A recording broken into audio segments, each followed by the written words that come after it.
ये साथियों कहना चाहते हैं कि समाजवादियों की लड़ाई अलग है, इन बीजेपी और कांग्रेस के लोगों के बीच की लड़ाई है।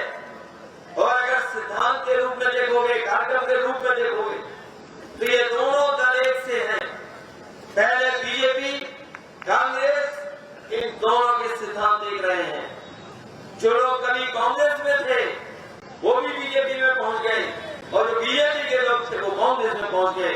बताओ क्या बदला है? कहीं अगर कुछ बदलाव हो तो बताता हूं मैं। इसलिए बदलाव के लिए और एक नए रास्ते के लिए मैं आपसे अपील करने आया हूं। अगर गहराई से देखोगे आप तो कांग्रेस और बीजेपी में कोई फर्क नहीं है, इनके कार्यक्रमों में कोई फर्क नहीं है, इनके सिद्धांतों में कोई फर्क नहीं है।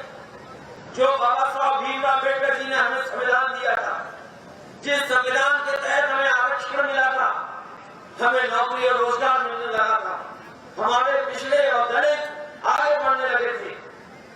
जाति के आधार पर जो आरक्षण मिला था वो किसी ने दिया था, तो वो बाबा साहब भीमराव अम्बेडकर जी के संविधान की वजह से मिला था।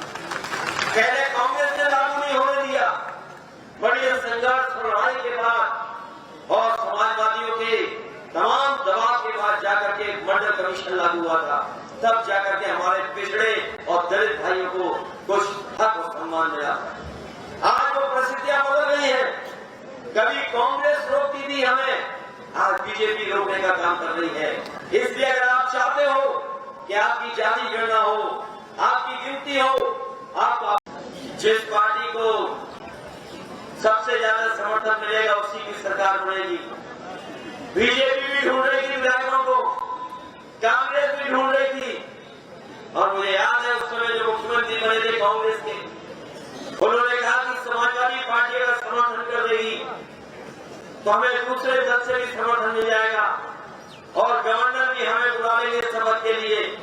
मुझे याद है वो दिन, सबसे पहले समाजवादी पार्टी ने अपने इकलौते विधायक का समर्थन दिया, उसके बाद दूसरे दल का समर्थन मिला, और उसके बाद गवर्नर ने बुला करके कांग्रेस की सरकार मध्य प्रदेश बनाने का मौका दिया।